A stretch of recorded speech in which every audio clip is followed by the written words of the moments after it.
Well, hello, everyone, and thanks for watching THV 11 News at noon. I'm Amanda Yeager. We hope your Wednesday is going well. Let's start the half hour with a first look at our weather forecast. We have meteorologist Nathan Scott, who has said, I'm not allowed to say that it was chilly and that it was cold this morning, but for me, it was chilly and cold. I even brought a little sweater. I kind of want to put it on right now, to be honest. You know, what's the deal? Michael Aaron was saying it was chilly last week. I'm just like, it's cool. It's not chilly. I think chilly's like dropping down into the low 40s. That's just me, though.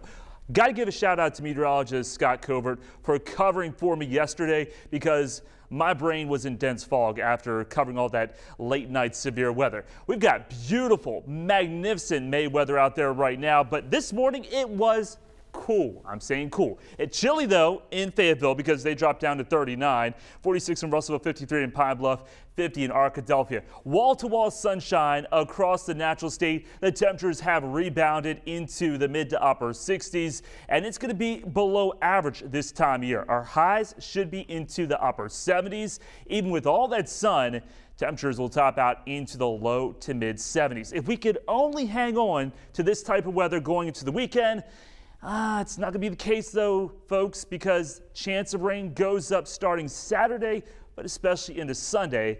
I'll have more on that forecast coming up.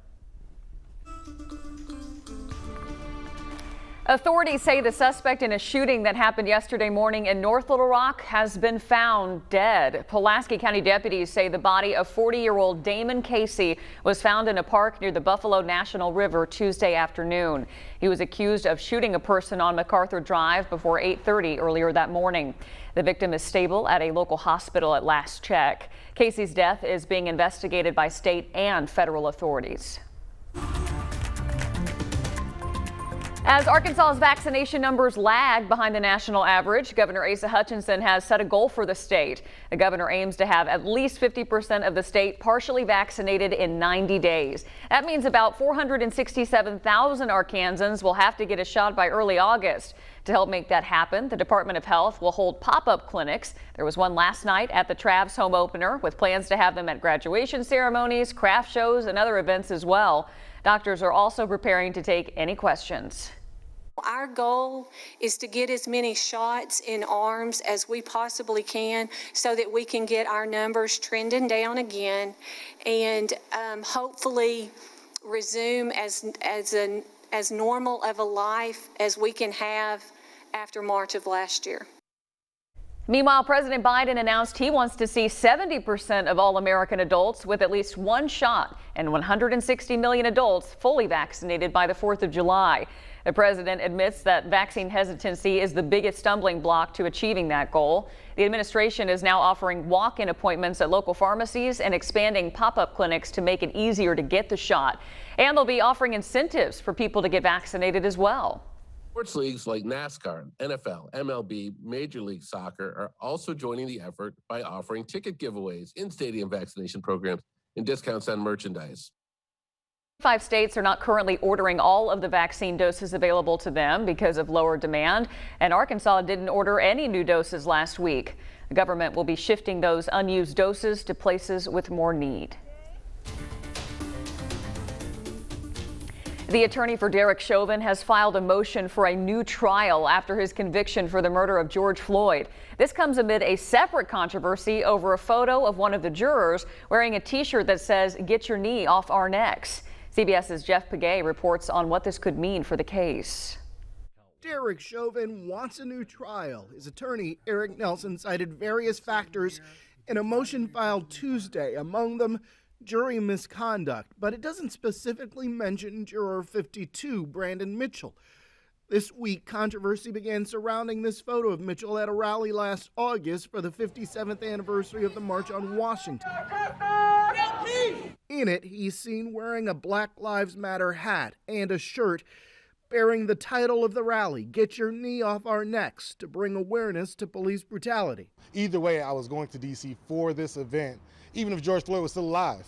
Mitchell told our CBS station WCCO the death of George Floyd had nothing to do with his reasons for attending the March on Washington, which was announced after Floyd's death. And that march is focused on voter registration and things like that during an election year. Nelson is asking the judge for a Schwartz hearing, a procedure where jurors are recalled and questioned about potential misconduct. If granted, Mitchell's answers could result in a mistrial. Whether it's misconduct, that's another level, but there clearly was a failure to disclose. Minnesota criminal defense attorney Joe Tamburino, who is not affiliated with the case, said Nelson could argue that Mitchell withheld information during jury selection. They're going to say, look, we didn't have this information because if we had it, we might have removed Mr. Mitchell.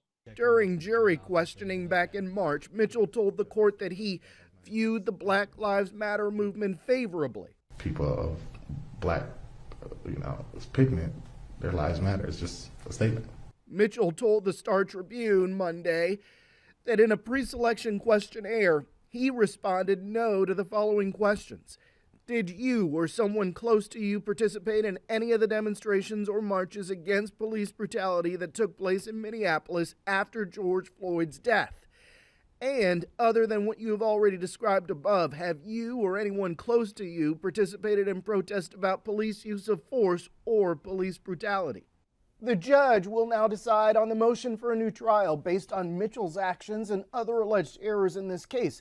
Some of these issues were raised during the trial, including change of venue and motion to sequester the jury. The Minnesota Attorney General's office issued a statement saying that the court has already rejected many of these arguments and the state will vigorously oppose them. Chauvin's sentencing is scheduled for June 25th. Jeff Begay, CBS News, Washington. Now we turn to an update here locally as Little Rock Mayor Frank Scott Jr. announces some adjustments for his 1-cent sales tax proposal.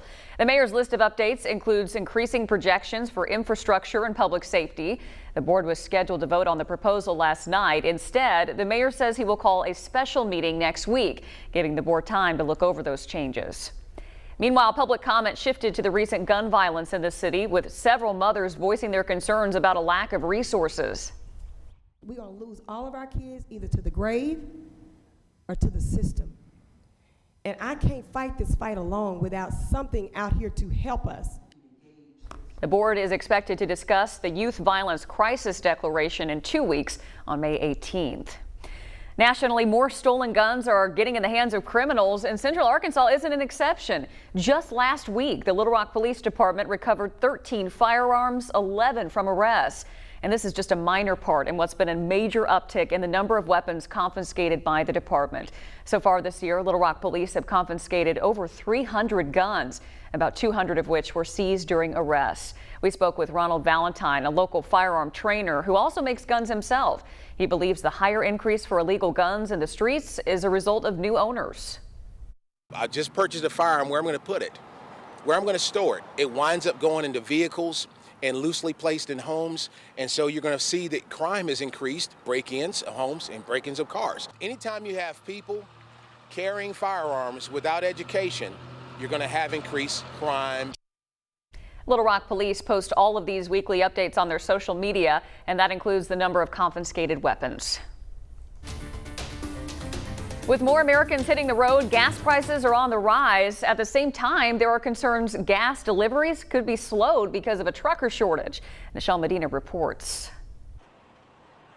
Xavier Franklin is taking classes to become a professional truck driver.